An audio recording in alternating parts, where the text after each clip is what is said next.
अस्सलाम वालेकुम नाज़रीन, मेरा नाम अली हैदर है और आपको मैं नए पाकिस्तान में खुशामदीद कहता हूं। वो नया पाकिस्तान जहां पे लोग खुदकुशियां करने पर मजबूर हैं, वो नया पाकिस्तान जहां पे अब लोगों को लगता है कि जिंदगी खत्म कर देना वाहिद हल है, अब इसके अलावा और कोई चारा नहीं है। जहां पर 1 करोड़ नौकरियों का वादा किया गया था, वहां पे अब लोग नौकरी ना मिलने की वजह से अपनी जान से हाथ धो बैठ रहे हैं। दोस्तों, रियासत मदीना में मुझे तो याद नहीं पड़ता जितनी तारीख हमने पढ़ी है कि रियासत मदीना में लोगों ने भूख से तंग आके इस तरह से खुदकुशियां की होंगी।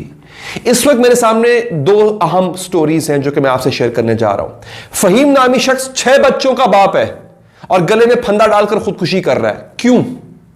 और इसके साथ साथ पाकिस्तान में अभी हाल ही में एक सर्वे हुआ है जिसमें एक बहुत बड़ी तादाद उन पाकिस्तानियों की है जो ये कह रहे हैं कि वो फिलहाल हुकूमत और पाकिस्तान और मुल्क की मईशत जिस सिमत में जा रही है वो उससे मुतमईन नहीं है। मेरे पास सामने इस वक्त सर्वे रिपोर्ट है सारी की सारी जो मैं आपसे शेयर करने जा रहा हूं। सबसे पहले आपको यह बताता हूं कि यह फहीम नामी आदमी जो है इसने किया क्या, इसके साथ हुआ ये। दोस्तों, ये एक अखबार में, एक बहुत बड़े अखबार में काम कर रहा था।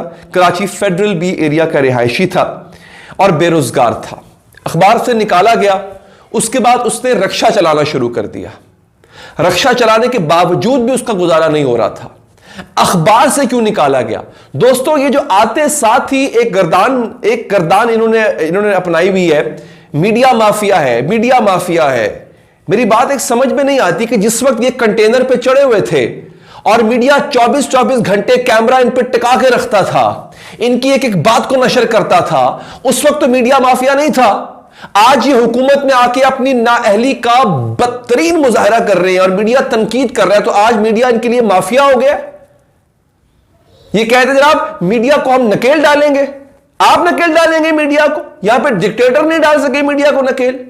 आप एक जमहूरी आमर बन के बातें कर रहे हैं कि आपको मीडिया से इतनी प्रॉब्लम है। इन्होंने आते साथ ही मीडिया का गला घूटा। किस तरह से? इन्होंने मीडिया हाउसेस, अखबारात का जो माशी कत्ल है वो करना शुरू कर दिया। जब ये कत्ल करना शुरू कर दिया, माशी कत्ल, इश्तिहार रात रोक दिए। मीडिया किस पे चलता है यार? अखबार किस पे चलता है? इश्तिहार पे चलता है।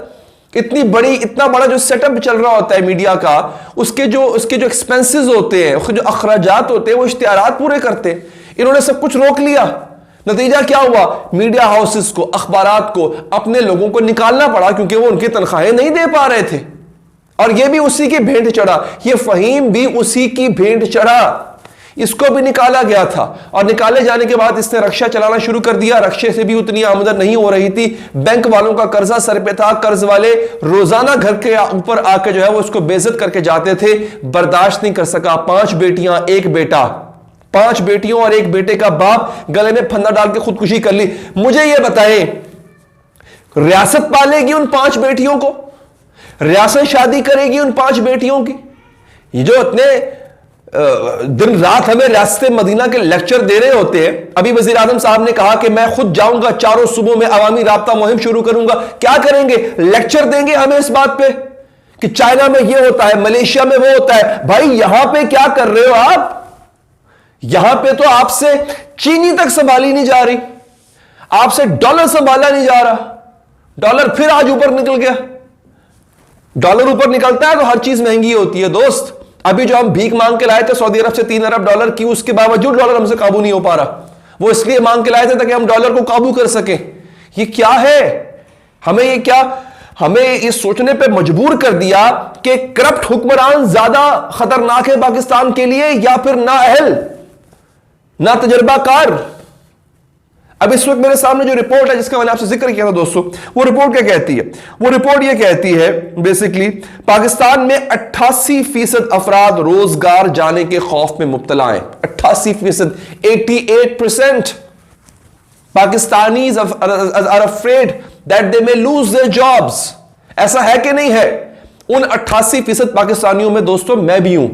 मुझे भी आए दिन ये खतरा रहता है कि आज मेरी जॉब गई, कि आज मेरी जॉब गई। ये एप्सॉस पाकिस्तान के नाम से एक ऑर्गेनाइजेशन है, उन्होंने सर्वे किया। ग्लोबल कंज्यूमर कॉन्फिडेंस इंडेक्स सर्वे के मुताबिक पाकिस्तानियों के मुल्की मईशत पर एतमाद में 11% से जायद की कमी आई है।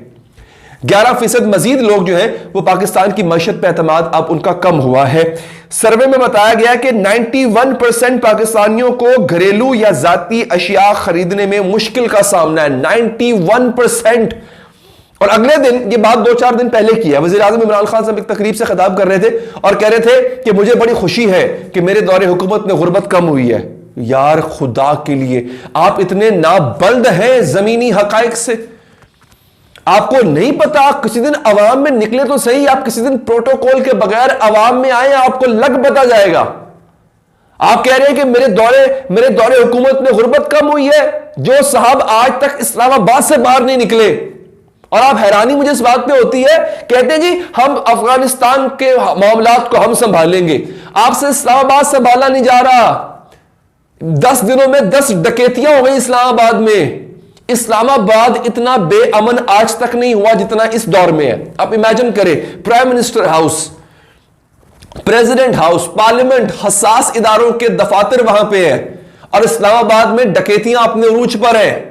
घरों में घुस घुस कर डकैतियां हो रही हैं। यह हालत है इस वक्त इस्लामाबाद की दोस्तों। ये मैं और क्या नोहा पढ़ूं इस नाअहली का। आगे जनाब सर्वे बताता है कि 85% पाकिस्तानियों ने सरमायाकारी और बचत करने के बारे में बेबसी का इजहार किया, जबकि 88% पाकिस्तानियों का कहना था कि वो रोजगार जाने के खौफ में मुब्तला हैं, जबकि 83% पाकिस्तानी तकरीबन ऐसे हैं दोस्तों जो ये कहते हैं कि पाकिस्तान सही सिमत में नहीं जा रहा। आए दिन हमें आप लोग बढ़ा रहे होते, हमने करप्शन खत्म की। मुझे एक बात बता दें, आप करप्शन खत्म हुई? नहीं हुई। जिनको आपने चोर डाकू कहा था उनसे आप 1 रुपया भी निकलवा पाए? 1 आना नहीं आप उनसे निकलवा पाए। आपने कहा नवाज शरीफ चोर है, नवाज शरीफ बाहर बैठा हुआ है इस वक्त। आपने कहा जरदारी चोर है, जरदारी सिंध में बैठा हुआ है। इन सब ने अगर चोरी की है तो चोरी का पैसा कहां है? माल मसरूका आपने बरामद किया या नहीं किया? मेरा सवाल यह है, किधर है? आप 3 साल से आपने लॉलीपॉप दिया हुआ है अमान को कि यार हमने चोरों को लगाम डाली है। यार कहां डाली है आपने? आपके चोर आपके अपने बैठे हुए हैं, आपके घर में बैठे हुए हैं। पेंडोरा बॉक्स में जिन जिन का नाम आया, जिन वुज़रा का नाम आया, वो आपकी काबीना में बैठे हुए हैं ना। किधर है? किधर है वो प्राइम मिनिस्टर हाउस में जो सेल बना था, एक प्राइम मिनिस्टर ऑफिस में जो एक सेल बना था जिससे तहकीकात करनी थी पेंडोरा बॉक्स की? कहां है वो 15 लोग जिन्होंने गिलानी, यूसुफ रजा गिलानी को आपके खिलाफ जाके आपके अपने 15 लोगों ने वोट डाला था, वो 15 लोग कहां हैं? आप इसलिए उनके नाम नहीं लेंगे क्योंकि अगर वो आप उनको निकालते हैं आपकी हुकूमत जाती है। पनामा पेपर वाला नवाज शरीफ गलत था, पेंडोरा बॉक्स वाला मुनिस इलाही खुसरो बख्तियार वो गलत नहीं है। दोहरे मयार हैं आपके इंसाफ के। यार इंसाफ की बात करते हैं, मॉडल टाउन वालों को आप इंसाफ दे नहीं पाए। आपने खड़े होकर कहा था असेंबली में, रगे फुला फुला के चीख के कहा था आपने कि सालेह साहिवाल के मुल्जिमान को इंसाफ देंगे। आपने सालेह साहिवाल के मुल्जिमान के बरी होने के बाद अपील तक नहीं की सुप्रीम कोर्ट में। ये हाल है आपके इंसाफ का। कोई एक चीज बता दें जो आपके दौरे हुकूमत में ठीक चल रही हो। और बातें बड़ी बड़ी, लेक्चर बड़े बड़े, और ट्विटर पे आके आपके ट्रोल जो है वो गालियां देना शुरू कर देते हैं। मुझे पता है यहां भी नीचे आके गालियां देने वाले पहुंच जाएंगे, उनका काम ही यही है, उनकी आंखों में पट्टी बंधी हुई है। अगर आपको मेरी बात ठीक लगती है दोस्तों, मुझे आप कमेंट बॉक्स में फीडबैक करके बताइएगा। अल्लाह ने के बाद।